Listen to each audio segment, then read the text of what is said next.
여러분 안녕히 주무셨습니까? 가장 빠르게 만나는 글로벌 뉴스 분석 굿모닝 530 글로벌 1부 시작하겠습니다. 이주호입니다.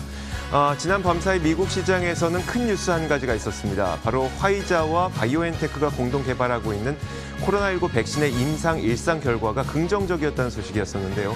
이 백신의 긍정적인 소식은 역시 시장에 긍정적인 영향을 줄 수밖에 없겠죠. 미국의 투자 심리가 전반적으로 괜찮았습니다. 그러다 보니까 나스닥 지수가 사상 최고치로 마감을 했고요. S&P 500 지수도 상승 출발을 하면서 이번 분기의 시작을 좋은 출발 알렸습니다. 물론 다우지수의 경우에는 이 장 막판에 하락으로 전환되는 모습이 나타나기도 했지만 전반적인 분위기를 보자면 좀 긍정적으로 해석할 수가 있을 것 같습니다. 자, 이런 가운데 기술주들의 강세가 두드러졌는데 테슬라라든지 아니면 쇼피파이 이런 기업들이 사상 최고가 행진을 이어가면서 장을 마쳤습니다.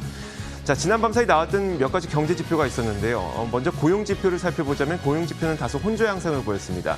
ADP 민간 고용이 237만 명이 증가를 했는데 원래 시장 예상치는 300만 명 넘게 증가할 것으로 예상이 됐었기 때문에 고용 지표가 다소 부진한 것 아니냐 이렇게 볼 수도 있겠지만 지난 5월에 수정 발표됐던 이 5월 지표가 또 긍정적으로 해석이 됐습니다.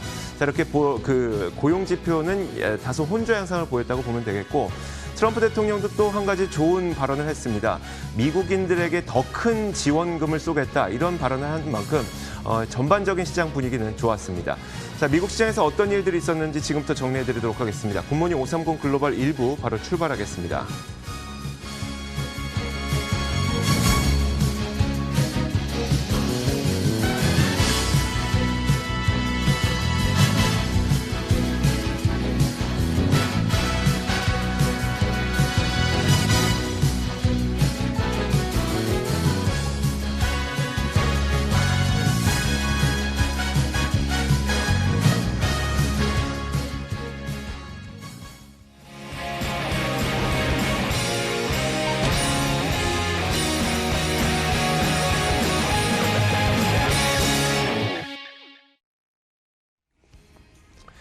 자, 클로징벨 나옵니다. 미국 증시 마감 동향부터 확인해 보겠습니다. 장혜진에코 3대 지수가 어떻게 마감되는지 정리해 주시죠. 네, 하반기의 시작이었죠. 7월의 첫날 뉴욕 증시는 혼조로 장을 마쳤습니다. 대형 기술주들이 강세를 보이면서 이날 나스닥 지수는 하반기 시작과 동시에 또 한 번의 사상 최고치를 경신하면서 장을 마감했는데요. 양호한 미국 고용 지표와 코로나19 백신과 관련한 긍정적인 소식이 시장을 좀 지지했음에도 불구하고 코로나19 재확산이 빠른 속도로 퍼져나가면서 여전히 시장에는 악재로 작용한 모습이었습니다. 먼저 코로나19 백신 관련 소식부터 짚어보자면 화이자와 바이오엔테크가 공동으로 개발 중인 코로나19 백신 1차 임상시험 결과가 긍정적인 것으로 발표가 돼 이날 투자 심리를 개선시켜줬습니다. 최근에 코로나19 백신과 치료제 관련 소식들이 계속해서 전해지면서 시장의 기대도 커지는 모습이었고요. 이런 가운데 지표도 이날 양호하게 나타났습니다. 미국의 6월 민간 고용은 237만 명 늘어난 것으로 나타났습니다. 시장 전망치보다는 적은 수준이었지만 5월 수치가 대폭 상향 조정되면서 고용 회복에 대한 기대를 키워 시장에는 호재로 작용을 해줬습니다.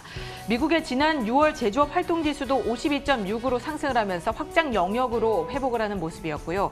여기에 물류업체 페덱스죠. 예상보다 양호한 실적을 발표하면서 주가가 폭등한 점도 증시에 힘을 실어줬습니다. 다만 코로나19 재확산에 대한 우려는 여전히 시장에 남아 있습니다. 펜스 부통령의 방문을 앞두고 있는 애리조나주에서는 일주일 사이에 코로나19 감염자 수가 35%나 늘어 일일 신규 확진자 수가 4,900명대로 역대 최고 감염자 수를 기록했다고 전해졌는데요. 코로나19 2차 유행이 급격하게 확산되면서 미국에서 코로나19의 재확산으로 봉쇄 조치를 다시 강화하거나 예정했던 완화 조치를 연기하는 주들이 늘어나고 있습니다. 이날 또 애플은 30개가 넘는 매장의 문을 다시 닫기로 했다라고 전하기도 했는데요. 경제 회복 속도를 더디게 만들 수 있는 요인인 만큼 코로나19 상황이 더 악화할지에 시장에서는 촉각을 곤두세우고 있습니다. 보다 자세한 마감 상황도 함께 확인을 해보시죠. 다우지수 상승 출발했지만 등락을 거듭했습니다. 롤러코스터 장세를 보이다가요. 하락 마감을 했는데요. 0.3% 빠져서 25,734포인트의 거래 마쳤습니다. 이어서 나스닥 지수도 함께 보시죠. 이날 나스닥 지수는 상당히 양호한 흐름을 보였습니다. 기술주 강세의 상승세를 이어갔고요. 사상 최고치를 경신을 했죠. 1%에 가까운 상승세 나타내면서 1,154포인트의 거래 마쳤습니다.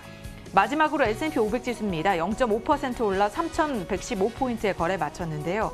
상승 출발을 했고 장중에 낙폭을 잠시 키워나가기도 했지만 이내 회복을 하면서 이 상승폭을 키워나가는 모습이었습니다. 이렇게 3대 지수 혼조로 장을 마친 모습이었는데요. 이날 상품 시장은 어땠나요? 자, 상품 시장의 움직임도 하나하나 살펴보도록 하겠습니다. 먼저 국제 유가가 1% 정도 올랐습니다. 몇 가지 이유들이 있었고, 그리고 이 국제 유가의 경우에는 장중 한때 이 차트에서 보시는 것처럼 40달러 위로 넘어서기도 했습니다만 결국은 40달러를 시원하게 뚫지 못하고 39달러대에서 마감이 되고 있는 상황입니다. 어제 나왔던 몇 가지 뉴스를 살펴보자면 API 원유 재고가 800만 배럴 감소한 것으로 확인이 됐죠. 여기에다가 6월 중국의 공장 가동률도 빠른 회복을 보이고 있습니다. 또 한 가지가 팬데믹 당시에 바다에까지 떠 있었던 이 원유의 재고들이 최근 들어서 꽤 많이 팔려나가고 있다고 하는데요. 이런 것들이 원유 수요가 회복되고 있다는 시그널로 해석이 되면서 국제 유가는 지난 밤 사이 1% 정도 올랐습니다. 39.71달러에 현재 선물 시장에서 거래가 되고 있는 상태고요. 자, 이어서 국제 금값도 살펴보도록 하겠습니다. 금값은 최근 8년 내 최고치를 기록한 이후 조금 주춤거리더니 지난 밤 사이에는 약 1% 정도 하락했습니다. 견조했던 경기 지표 영향과 그리고 조금 전에 들으셨던 것처럼 바이오 백신에 대한 영향이 좀 영향을 미쳤다는 분석이 나오고 있습니다. 금값은 1% 넘게 하락해서 1,780.5달러에 거래가 되고 있습니다. 10년물 국채금리의 경우에는 고용지표 때문에 소폭 올랐습니다. 오프닝에서 말씀드렸던 것처럼 이 6월의 고용지표는 다소 부진했던 것으로 예상치에 못 미쳤던 것으로 분석이 되고 있긴 합니다만 5월의 고용지표, 수정된 고용지표가 긍정적으로 해석이 되면서 10년물 국채금리는 소폭 올랐습니다.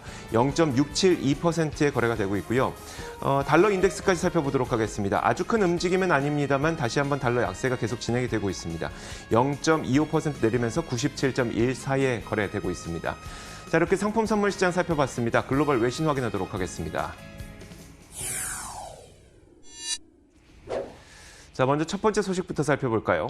네, 연준이 이날 6월 9일부터 10일까지 열렸던 FOMC 회의 내용, 결과 의사록을 발표를 했습니다. 이 내용을 함께 자세히 살펴보시면요.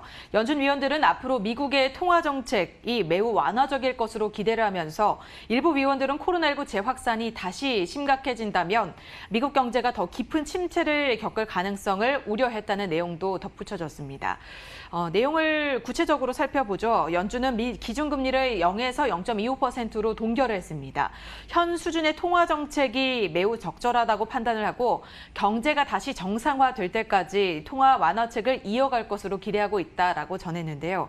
연준은 양적 완화 포워드 가이던스는 매우 중요한 역할을 할 것이라면서 통화 여건에 유익한 도움을 줄 것이라고 전했고요. 이를 강화하는 방안에 대해서도 논의를 했다면서 상황에 맞게 조절할 수 있는 통화 정책을 펼쳐나가겠다라고 덧붙였습니다. 또한 위원들은 채권금리 수익률 곡선 목표에 관심을 두고 여기에 대해서도 논의를 했다고 전해지고 있는데요. 채권 수익률의 상한선 규제를 두는 수익률 곡선 관련 포워드 가이던스에 대해서는 수익률 곡선 정책과 관련해서 실질적인 구매 여부를 눈여겨볼 것이다라고 전해지기도 했습니다. 자, 지난 2분기 S&P 500 지수가 거의 굉장히 좋은 분기 실적을 기록해서 분기 상승률을 기록했습니다. 거의 20년 내 최대 분기 상승률을 기록하면서 마감이 됐는데 이처럼 최대 분기 상승을 기록한 이후 다음 분기의 지수의 움직임은 어떨까요? 선트러스트에서는 지난 2분기처럼 최대 분기 상승을 기록한 이후에는 다음 분기에 평균적으로 8% 정도는 주가가 더 오르더라라는 통계 자료를 분석을 했습니다. 그러면서 강세장을 전망을 했는데요. 그 내용을 좀 자세하게 한번 살펴보자면 이렇습니다. 선트러스트에서 1950년 이래로 가장 좋았던 분기 상승률을 기록했던 10개의 분기를 분석을 해봤더니 그 이후에 평균적으로 다음 분기에는 8%가 상승했던 것으로 나타났고요. 특히 1970년과 1998년 그리고 2009년 이 세 차례는 코로나 사태와 마찬가지로 두 자릿수의 시장 하락을 기록한 이후에 시장 반등이 일어났던 그런 분기가 있었던 해였습니다. 그만큼 이 과거에도 비슷한 패턴이 있었고 이번만이 유일한 특수 상황은 아니라는 거겠죠. 또 10번 가운데 9번은 1년 후에도 주가가 더 추가적으로 상승했다는 그런 기록도 분석을 했습니다. 물론 그는 이 통계 자료라고 하는 것은 가이드일 뿐이고 미래 시장이 과거의 역사적 통계를 반드시 따라가는 것은 아니라고 지적을 했습니다. 자, 그러면서도 그는 1982년과 그리고 2009년 시작됐던 초강세장 패턴을 올해 3월부터 S&P 500도 따라가고 있기 때문에 12개월 전망은 여전히 긍정적으로 전망을 하고 있었습니다. 네, 다음으로 종목 소식 이어갑니다. 이날 시장에서 상당한 영향을 미친 소식이었죠. 최근 연일 코로나19 백신과 관련한 소식들이 이어지고 있는데 이날은 화이자였습니다. 오늘 화이자와 함께 공동 개발을 하고 있는 바이오엔테크가 함께 코로나19 백신이 1차 임상시험에서 상당히 긍정적인 결과를 냈다라는 소식을 밝혔습니다. 10에서 30 마이크로그램의 약을 2회 정도 투약한 참가자들 사이에서 모두 중화항체가 형성된 것을 발견할 수 있었다라는 내용 덕분이었는데요. 화이자 측은 백신 투여 환자들이 코로나19를 겪고 나서 회복한 환자들에 비해서 3배에 가까운 중화항체를 형성하는 것을 확인했다라는 결과를 발표를 했습니다.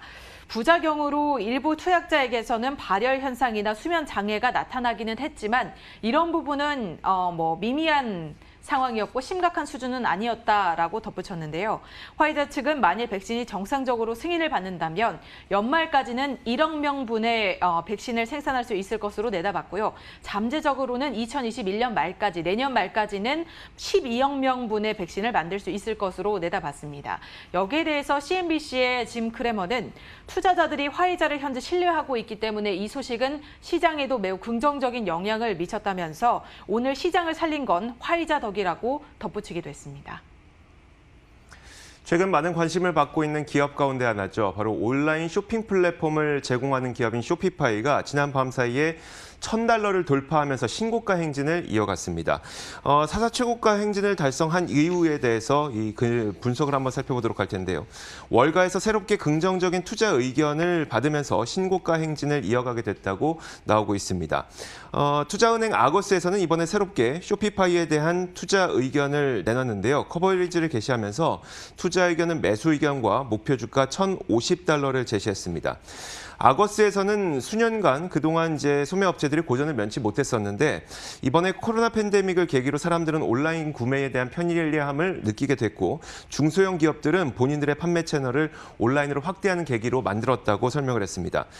그는 또 코로나 팬데믹은 온 오프라인 매장의 멀티 채널을 운영을 강화하도록 만들었다면서 코로나19가 종식된 이후에도 코로나를 계기로 온라인으로 완전 디지털화를 전환한 기업들은 그 이후에도 온라인 채널을 아주 강화해 나갈 것이다. 계속 이렇게 유지를 했습니다. 그는 또 쇼피파이는 북미 지역 기관 투자가들에게 아주 강한 그리고 핵심 보유 종목이 되고 있다면서 최근에 엄청난 주가 상승을 보이고 있지만 추가적인 상승 여력은 더 있다. 이렇게 분석을 하기도 했습니다.